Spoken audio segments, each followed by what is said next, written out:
ಕಂದ ನಿನಗೋಸ್ಕರ ಹೇಳುವೆ ಆ ತಾಯಿ ಇಲ್ಲಿ ಬಂದು ನಿಂತ ಕಥೆಯನು. ಭಕ್ತಿ ಮೈ ತುಂಬಿರೆ ಹಾಡುವೆ ನಮ್ಮೂರು ದೇವಿ ಪುರವೂ ಆದ ಕಥೆಯನು ನಾನು. ಮಣ್ಣಿನ ಪುಣ್ಯವೋ ಹಿರಿಯರ ಪುಣ್ಯವೋ ದೇವಿ ಕರುಣೆ ಹೊಳೆಯು ಹರಿದಿಹುದಿಲ್ಲಿ. ಒರೆಸಿ ಕಂಬನಿ ಹರಿಸಿ ಜೇನಹನಿ ತೋರುವ ಲೀಲೆಗಳು ಸಾವಿರವಿಲ್ಲಿ.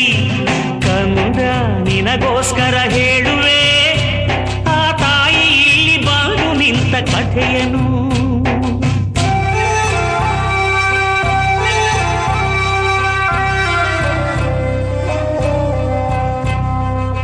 ಹಿಂದೆ ಒಂದು ಕಾಲದಲ್ಲಿ ಪೂರ್ವಜರು ತಪ ಮಾಡಿ ನೀಡಿದಳು ದರ್ಶನ.